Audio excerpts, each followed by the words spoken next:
Hello, everybody. Welcome back to the show. My guest today is Kathryn Metcalf-Hernquist, coach, author, speaker, and most importantly, life-loving human. Kathryn, how are you today? I'm great. Glad to Awesome. be here. Yes, Thank glad. you. I was going to say glad that you're on the show. We had I think our first conversation a few months ago, and it says it was summertime. The time of recording, it's like literally the summertime is coming to an end. We're at August 30th as we're recording today, so I'm really glad that you reached back out because there was sort of like a little bit of the phone taggy thing going on for a while. I've been excited for this interview though, so I want to frame this for the folks at home. We had a real, I just you know what, sometimes you don't remember exactly what is said, but you remember the vibe of talking to the person. And I remember that we really connected on a lot of different things. So the work that you're doing right now is all about like thriving in long-term sobriety. You do, like you say, the coaching. You've overcome a lot of obstacles yourself as well, which we'll get into. So, but let's start with just the thriving in long-term sobriety, and the work that you're doing that way. So what does that look like as far as when you're coaching somebody? What does that mean? How can you tell if somebody's like thriving in long-term sobriety? Many, many different questions. The floor is yours though. Just like, what does long-term sobriety mean to you?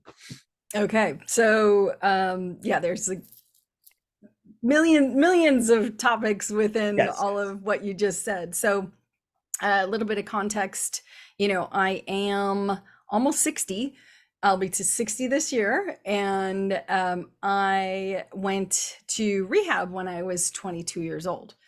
So I have that, it's not been a straight line. I also, I don't consider myself like a chronic relapser, although I did have a relapse chapter. Mm, So, in the context of long-term sobriety, I've got all kinds of uh, stories, different, words of wisdoms, frameworks, things that we could look to. So, I do believe that there comes a point in time in everybody's sobriety, whether it is 3 years, five, 6 years, and then I think as we turn 10, a lot starts to change, and some things I notice, people, oh, actually around 8 years, then again like 12, and then as we get to be teenagers in sobriety, and this might have been a little bit of what we talked about, is some mm, of what I see as developmental milestones mm. that we don't all get through, honestly, and there's so many ways, so many addictions, uh ways that we can slide out of our sobriety. And I guess, you know what, too, I might take a moment to wrap what I'm saying, when I just say sobriety, right? So, like, a lot of us just call it recovery, sobriety. Mm, mhm. I don't hear the clean and sober term as much anymore. I actually am a huge fan of the old school clean and sober term, because to me, clean, and I did have a major drug issue. It was the dramatic consequences Mm. of the drug use, although I had plenty of dramatic consequences from just alcohol abuse, but it was the drugs um that were gonna take me out, Yeah. and so when I speak the word sobriety, I'm talking about a broader context that includes, you know addiction free Mm. is really what that word incorporates when I say it. And and I mean, addiction free as in we're not practicing we're not practicing whatever sexual behavior, off the rails in the sex department. We're not, shopaholic. We're not eating stuff, purging. We're not, like, really like this clean and sober. And that's not to say like, oh, we're gonna be, straight arrow perfect people. It's never been about that, but it has been always been about us coming back to ourselves, and accepting life on life's terms. We hear, like, there's so many catchphrases and things that we can go off in again a million directions, but but yeah, long-term sobriety is a huge deal. We get to live many chapters in this lifetime, and I'm a believer in a level of conscious. We're taught to form and keep a conscious contact with our higher power. Mhm. We are, you know, given again a beautiful, I think, just absolutely beautiful program that says we get to find the higher power that works for us. Yeah. It's not this way. Mhm. There might be some similarities in how that really, gets to be real within one's body and life. Um, so anyway, oh my gosh, you might have to Yeah. direct me again. It's I just so big. It's great. I was jotting down some notes as we go, and I think it's a wonderful just beginning, monologue essentially with what you gave there, and because there is many different things we can go back into. I'm kind of curious about like when you're giving these milestones that people are hitting, like 10 years, some things that I'm not even thinking about quite yet, and I'm 4 years in. You know what I mean? A lot of the guests that I have on are either early sobriety or what's considered the first couple of years, right? So for me to hear that, and I can picture it, but it's just not something I've necessarily thought of being a teenager as far as like sobriety and such. So I'm just kind of curious about that. You meant that there's certain milestones. Are you finding that there are different patterns? Because I mean, for example, in relationships, you hear the 7-year itch, right? Is there something in sobriety that you're like, oh, just wait till you hit number 10 there? And like generally speaking, a broad amount of people will like have some kind of existential crisis or something. Is there certain patterns? Like I just want to get more into like the numbers that you gave, 8-year, 12-year, 10 years. Is there something that's like patterns that you're finding?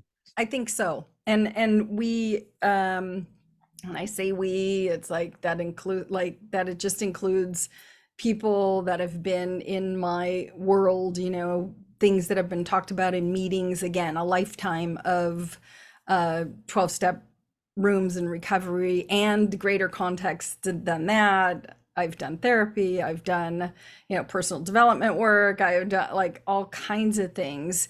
So I do believe that we hit milestone. Now, they may not be exactly those years, Sure. but just like children, and in some ways they draw the correlation that we're children because we didn't develop. We didn't, we opted out of the difficult emotional, or and I don't mean we opted out like as some of that opting out saved so many of our lives from Right. the pain and the trauma, Great point. and I do not want to sound like this black and white thing about, oh, we just made a choice to be, Mhm. alcoholics or drug addicts. It's, threefold somewhat complicated Sure. to get there. Yeah, very And good. somewhat, and also not complicated at all. Whatever our circumstances were, we lacked the tools, support, whatever, the wherewithal to get through what we were going through. And so we grabbed what we could to get us through. Yeah. And, and then we get to whatever, when we get to recovery and we're given back ourselves, Yes. and it's beautiful, right? It's Yeah. the word recovery. We get to recover Yeah. ourselves, and that Yes. takes a long time. And in the rooms we used to speak like, oh, there's all kinds of kind of crass things that we say to each other, so it's not Yeah. Wellness Anonymous. Yeah. But Good point. Yeah. but they would say, don't kill yourself before you're 5. You'll be Ah, killing the wrong person. And interesting. the piece of what's under that is that you haven't fully met yourself yet. Mhm. Yeah. And Wow. for people in new recovery, like, don't worry about what's coming at 8 years, 10 years, 18 years, like, not who cares. I mean, you want to start taking care of yourself to the best of your ability, Yeah. period. Mhm. Self-love, self-care, absolutely. But you don't have to worry about that. It is, I believe, absolutely, there's an element of survival in Mm. early recovery. Like, Mhm. if you had um whatever level of bottom that got you to recovery, Mhm. you know, that's a real deal. That's usually a pretty risky place to be. Lots Yeah. of us are suicidal, lots of us are in really, really life-threatening situations, whether we realize it or not. Mhm. I mean, car accidents, drug overdoses, like, I mean, just like on and on and on you can Mhm. go. It's very, very, risky is an understatement, Yeah. Yeah. so to be in survival in early recovery, I believe is absolutely where you should be. Yeah. Like, go for it. Fascinating. Yeah, I'm really loving this perspective on it, right? I know the listeners will like that too. It's I think there's a bit of permission there too, right? It's like you don't have to get everything perfect in your first couple of years. In fact, just allow it, let things happen. I'm the same way with you. I love the recovery word, right? And I like the distinction you made, and then perhaps that'll be the next topic, the sobriety. Because what is sobriety, right? There's definitely some arguments with that too. But yeah, just to get back to the word recovery and like rediscovering and that whole like the basically Hmm. that whole like prefix is like, so I just love it. So yeah, that Right. and that I'll, was I'll I'll throw another in there, yeah, right? yeah. Renew. Renew. Where Yes. renew, we celebrate our sobriety birthdays Yeah. because we are anew. Like, Yes. Yes. this is the first of this life for Yeah. many of us, Yeah. that we are given this opportunity to actually create a life. And Mhm. I believe that lots of us um had this drive, desire. Like, I certainly had a part of me all the way through my teenage struggles, and all the angst and all the stuff is like, this isn't how it's supposed to be. Yeah. Right. I Yeah. Yeah. always had a Yeah. piece of me that was like, and not in a like denial of life way, just in it, the dysfunction Yeah. stuff, the Yeah. the drinking. My family's middle class. Yeah, there's lineage of alcoholics, and I could tell you stories, but in the grand scheme of things, we were reasonably normal with all our dysfunction. Right. I didn't come from the streets. I'm not, like that. Mhm. But yeah, it's renewed. Like, our Yeah. life is Yes. new again. Like, Yes. even our vision. I'll never forget coming out of the treatment center, and driving and looking at, and I have a tree right out in front of me, so Mhm. that's Mhm. part of the Yeah. reminder. And I Yeah. remember really seeing the leaves on the trees, and like everything was like color. Like, I could really see the color, and it's the word vivid. Like, things are Right. vivid, vitality, alive, all of Yes. that. It was Yeah. amazing. It's just absolutely amazing. And I've had that some other times now too, Yeah. through various transformations, and meditating, and like all Yeah. kinds of other stuff. And I don't Yeah. do drugs, people. I don't do drugs. Yeah. Yeah. To be clear, we're I'm talking terrified meditation. of Yeah. drugs in a Yeah. healthy Exactly. way, you Right. In a know? healthy way. Yeah. Yeah, in a healthy Yeah. way. That's great. Yeah, no, definitely resonate with all of that. Like those words like recovery, renew, rediscovery, all of that stuff. Let's go back to that word, that sobriety, because it's a bit of a hot topic, right? Because there is, and I understand that you're coming from obviously from like the 12-step rooms. And like I always will have one foot in that as well, right? Mhm. That's what saved my life.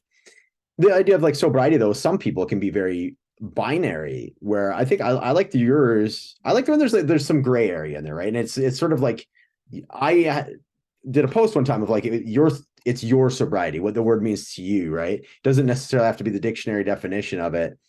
And I like like you say, a broader sense of the term, right? It's addiction free. And so that also means like the clean part is like you're also free of other addictions. Because let's face it, there are some folks that they have the drink out of their hand, but there's many different vices they have that emotional sobriety is lacking, right? And they're on their own journey. There's no judgment. I'm just suggesting that there needs to be a bit broader of a word or definition, more flexible definition with the word sobriety. So yeah, any other thoughts on that? I think you phrased it quite beautifully. So I wanted Yeah, to.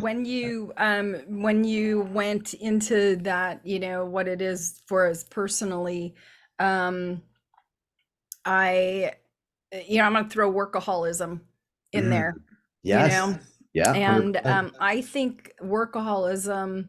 So I'm gonna go with I'm a recovering workaholic. I Hmm. can, I fit, Yeah. I Sure. fit.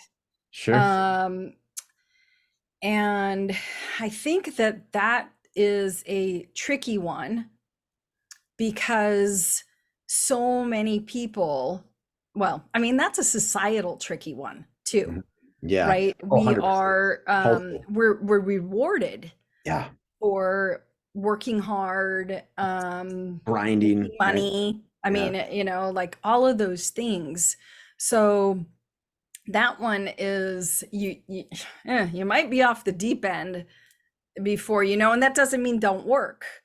Yes. So Yeah. so that's a right-sized flow and aligned integrity Mm. place that people get to find for themselves. Like it's awesome to work hard and create a result. Yes. Yeah. Whether that be monetary or not. Like, I mean, I'm like the painting behind me, that's not one of mine. But, Yeah. like, let's Yeah. say like you work really hard to, create a painting or a song or a book or like, or what, I mean, it doesn't have to be like the go to work, make money Yeah. thing either. So I don't want to just like throw work in a bad word bucket because it's Sure. not. Like there's a essence of our own personal expression in the doings. Like Yeah. we're Yeah. not just gonna like sit on the hill and meditate to Yeah. the Yeah. enlightened place. I don't know. I'm not.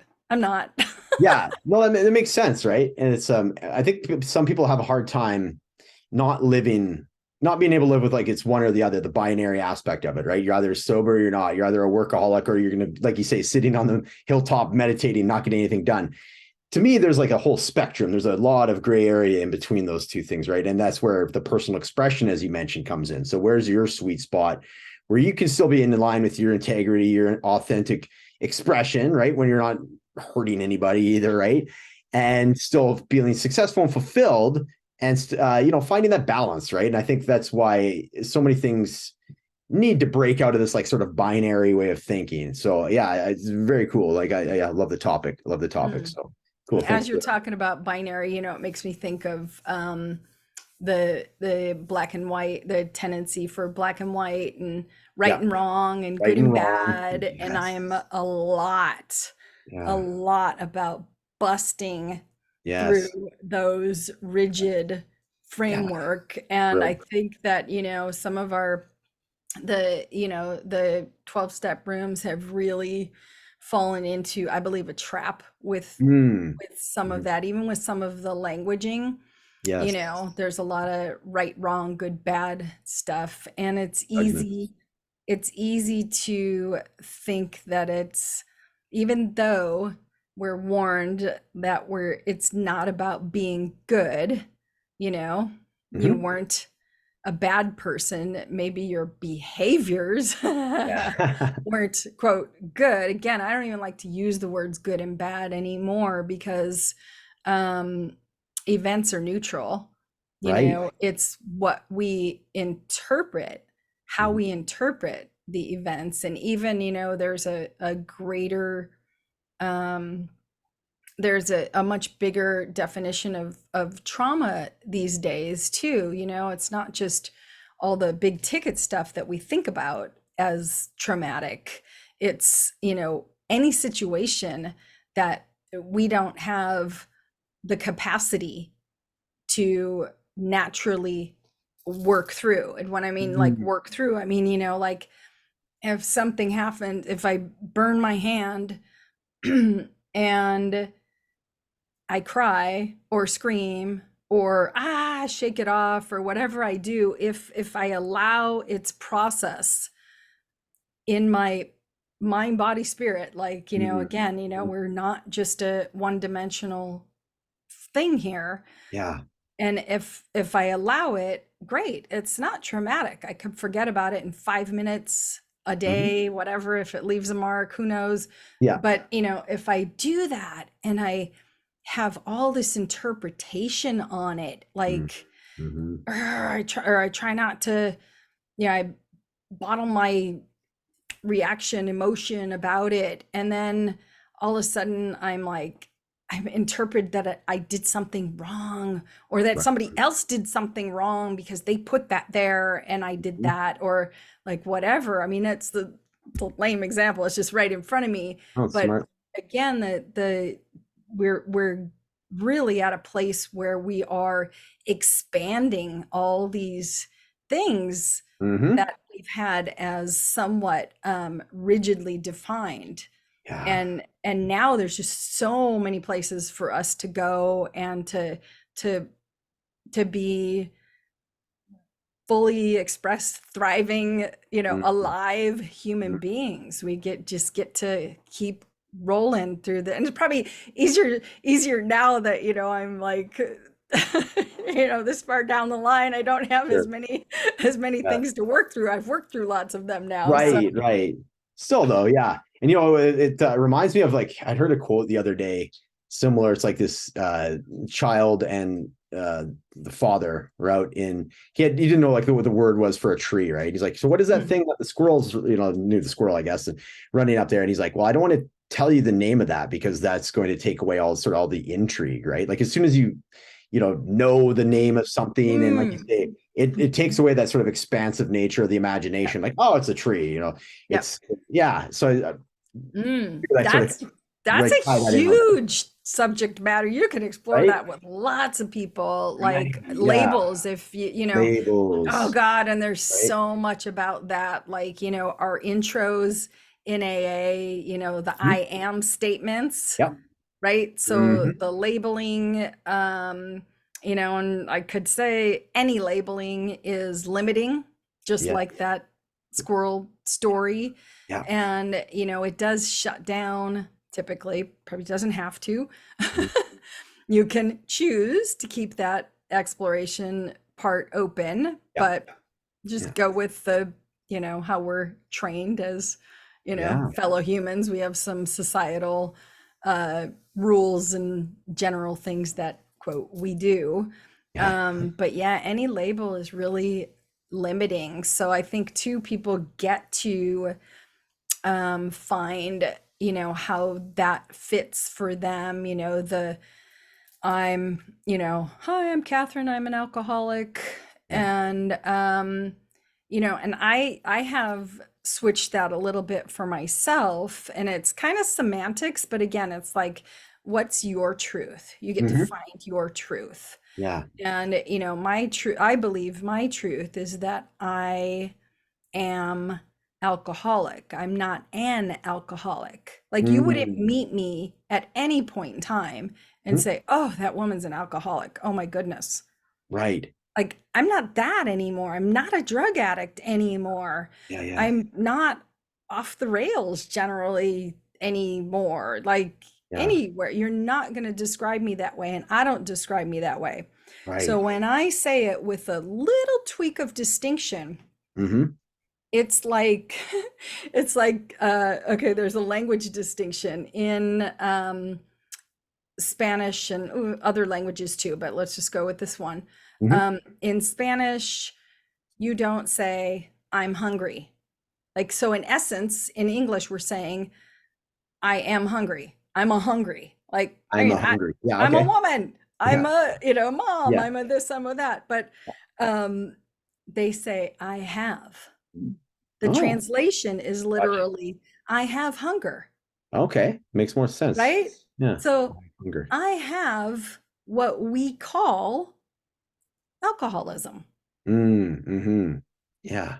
So I have this condition that is easier for me to grasp the concept around, if you've heard it or not, right? The allergy, Yes. right? So I have some tendencies. I have some sensitivities. I have some food allergies that taught me a lot about Mm. my alcoholism. Mm. And so when I make that distinction and just say, I have this condition, I'm not calling myself an alcoholic, because that does come up for people. And I've heard It people does. play with that in meetings and around that forever. And people say, I'm a recovering alcoholic. I am recovered. Everybody gets all up in arms when they say they're recovered, Yeah. but we are recovered Right. from a seemingly hopeless Yeah. state of mind and body. Yes. Like, we were out, Hmm. Yeah. almost down for the count. Pretty damn close. It's about an 8 or a 9 count in my case, you know? Right. Yeah. Not many of us get here like, on a winning streak. So Yeah. Good point. Very good point. Yeah. anyway, so I don't know. I got off on that, but I hear it debated all the Yeah. time. Yeah. It's like, find your truth. Don't call yourself a bad name. Right. And if you're brand new and you need a little humble pie because you need to learn a new context of thinking, then walk in that room and raise your hand that you are an alcoholic and you are Mhm. an addict. Because Yeah. chances are, if you're new, you still are. And someone Yeah. seeing you walk down the street might describe you that way. Yeah. Yeah. And I think for myself, that may have been the first time I ever verbalized it. Perhaps it said in my head, like with a question mark, like, I'm an Yeah. alcoholic, right? But to verbalize it, I was like, Yeah. whew, Yeah. whole different story then, isn't it? Hey, And so in that way, I want to clean up like what I just said, because like, sure, yeah, sure. eat the humble pie, but Yeah, not in the like, so I said it so forceful, but sure. it's like, it's a big like swallow of truth of what I had become. Yes. And Okay. in that way, like, I remember, which is what you're saying, when you came in and for the first time said, I'm Kathryn and I'm an alcoholic or Yeah. an addict or whatever I described myself at that point, and it was true, and I had to face that truth, Yes. and that was true. For sure. Yeah. And I love that, again, the context is everything. So when you're saying it's like for new folks, and then obviously our subject is long-term sobriety, but just putting it back to like absolutely a first experience. Yeah, for sure. And I think the overarching theme here is like words matter. Our word choice makes you feel a certain way, your body, your heart, your soul, a certain way. So you can be very picky and choosy with your words, right? Is the idea. And experiment with like certain phrasing that's going to resonate with you, might be a little bit differently. And it can be a simple thing of dropping a single letter, which is like, or a single word, or changing a word, right? Right. So yeah, and Right. just allowing that, Right. it's such a powerful topic. So yeah. Yeah. And it's about remaining conscious, Yes. Yeah. right? We go unconscious. Yeah. We all do. Yes. We just go Absolutely. unconscious. Absolutely. I find, when again, just especially like in social settings, I tend to just get a little bit flustered, perhaps, and it's almost like automatic when I'm speaking. Versus one-on-one, I can be a little bit more thoughtful, or I choose to be, and I am more thoughtful when I'm with my words. But when I'm in a stage where I'm like in that, bit of flight or flight going on, the chest breathing, I just start kind of which is a nervous reaction, and then I lose the word choice, or I perceive I lose the word choice anyways. I imagine like the more conscious I've become of my breath over the years, that if I could keep my breathing, keep myself down regulated, I'll have a better opportunity. Yep. Yeah. Right. Have that opportunity to like choose my words, even regardless of where I'm at, if I'm in public speaking, if I'm in a group of 10 people. So yeah, interesting though, right? It's like different contexts bring up different abilities to articulate yourself as well, right? Right. Yeah. So I'm gonna plug 2 books. Yeah, do it. Let's They're get not on with it. mine. Mine's Yeah, not okay. complete yet. Yeah. So Right. Okay. yeah. So 4 agreements, Oh, I love that one. Yeah. as Yeah. you were talking, right? Yes. Impeccable with Be your word. impeccable with our words. And what Yes. a great word impeccable is. Impeccable. Yeah. Impeccable. What a great word. I'm going to look You up know? the, I like looking up dictionary definitions of I some do of these, too.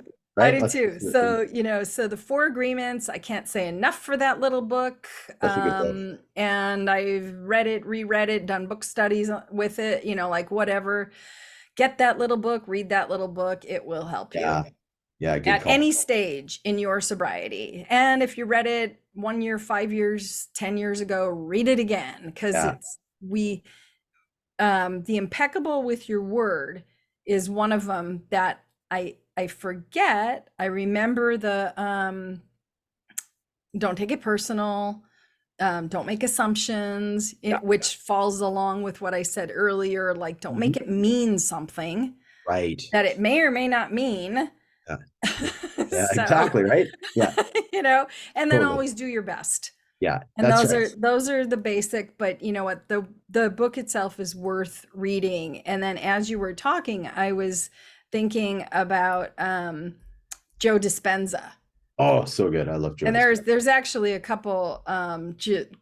There's so Yeah. many right now, like really, really cutting edge, like Very much so. Yeah. how much capacity Yeah. we have, Yeah. Yeah. how much capacity we have to create the life Hmm. that we want. And I think those of us that are in sobriety and have the support and have already pushed limits to, the crazy edges everywhere, like I Yeah. actually Yeah. think, Right.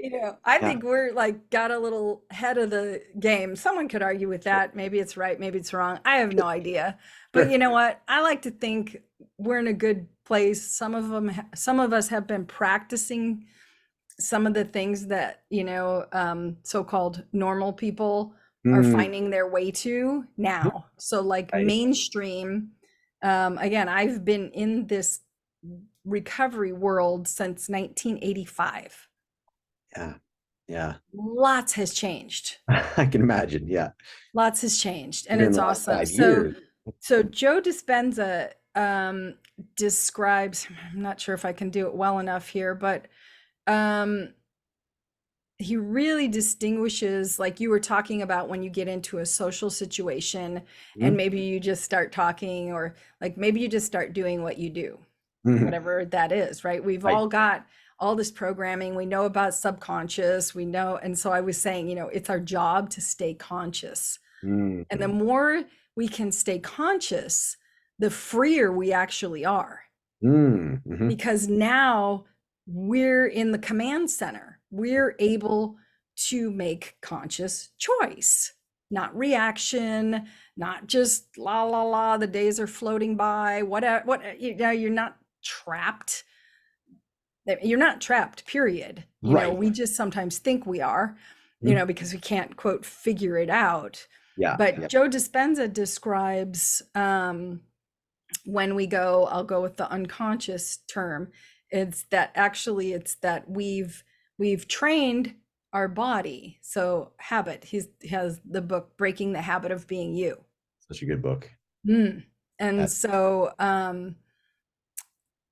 the habit of being you is what you just described, is when you get uncomfortable, you just start to talk. Hmm. It's good. Yeah. That's the body taking over. Right. That's the habit of being you.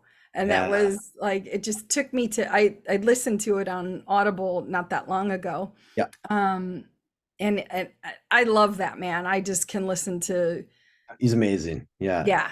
And he's bringing, again, there's so much of what he's talking about that we've been working on in the recovery community Yeah. for all this time, that we Not neat. really, but again, our stakes are high for people with, addiction issues. Mhm. Our stakes are high. we Yes. we may not just cruise through life and then at the end of it go, oh god, it was boring, I didn't do what I was called to do. I don't want to make light of that either, Yeah. because that's, not probably what any of us want to do. But It- those of us that, don't figure out how to reprogram ourselves, that have addiction issues, it's not going to be pretty, right?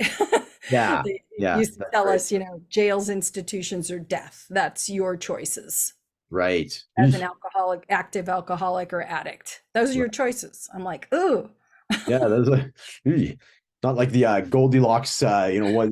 None of those porridges sound too good right now. no, they didn't. Yeah, right. That's a great book, though. And you know what? One thing I really like about Dr. Joe Joe Dispenza is like bringing like what is kind of considered, woo woo, right? And science to back it up and marrying the two, which is so refreshing because like, there's a lot of people that are on either side of the fence. So for him to be able to like you say, cutting edge is the right word. And it's so well, like it's funny you mentioned because like it was part of the book club that I do at a recovery center here in Edmonton was That's that cool. exact book for similar reasons to what you. So yeah, Yeah. wonderful books that you brought. 4 Agreements, and the breaking the habit of yourself, something along those Habit. lines. Yes, there it Habit. is. Yeah. The Yeah. habit of So, yourself. right. So Yeah. what is our 11th step? Sought through prayer and meditation to improve our conscious contact with God. Oh my goodness. That's Yeah. embarrassing, right? Yeah, yeah. I can tell you're very confident the way your voice went high pitched there. Yeah. Yeah. Yeah, so we'll go with that. It's very, very close. Yeah, but You it's can look it up. about staying conscious. Yes, That's is my the point. Doing our yeah, best to remain conscious so that we are, co-creating the yeah, life that we co-creating. want, that which we say we want. And sometimes we run around saying we want things that we don't really want. Yeah, That's yes. that's an interesting twist too, Well, yeah, which and that's the thing, right? Because people don't realize when you're saying I don't want this, you're actually the universe doesn't, your brain doesn't know the negation that it doesn't understand. So it's actually you're focusing on that is the point, right? I don't want this. You're actually bringing more of that to you because that's what you're focusing on. Where your focus goes as energy flows, something along those lines. One of those right. So catchphrases, now you're talking law of attraction, right? right? Law of attraction, Manifestation. right? Which Yep. is to a Yep. degree a Yep. little, part of that breaking the habit of yourself too, right? So interesting. Speaking Yep. of conscious, though, I do want to be conscious of the time. See what I did with that segue. We'd have to have you come back on for part 2 because like that hour went by. It felt like 10 minutes, didn't it? I don't Oh, know. great. And Very yeah, and quickly. Yeah. I didn't tell my story at all. Exactly. So we have to have at least part 2 for your story, right? For the recovery story. Great. We'll And talk about what happens when you get to be those late teen years, or yeah, actually it doesn't have to happen to you, but it happened right. to me. So You can shortest share that. story of it ever is that I relapsed just before my 19 years of sobriety. So I Yeah. drank again Yeah. uh, somewhere between 18 and 19. So I didn't survive my teenage years Wow. again. All right. Wow. Very interesting. Yeah. And now I sit here with I'm coming up on 12, like in a few days actually, Wonderful. Congratulations. and I've learned a lot. Yeah. And that's my mission, that's my passion, is to help people in recovery, in long-term sobriety, continue to have, a life worth living, like to their own standards of what they want, not just oh, I'm grateful for what I got. That's beautiful too. But you Sure. know what? As far as we know, this is it. We get Mhm. this, so we get to have it be what we want it to be, really. Well, again, the word choice. I get to have, like, I love that. That sounds so empowering. I get to have it to be. Like, I don't have to, or you know what I mean? There's no pressure there. It's like a choice. I get to have that. I love that. Let's put a cap in that. That's a good foreshadowing for what part 2 will be. Kathryn, thank you so much for coming on today. Very much enjoyed the conversation and look forward to booking part 2 with you. I will have how to find Kathryn in the show notes. You got your Facebook, Instagram, also the website of secondstagesobriety.com. And Kathryn, thank you so much for coming on today. And we will, we'll be reaching out to you for a part 2 very, very soon. So thank you again. Awesome, Matt. It's been fun. Thank you. Thank you.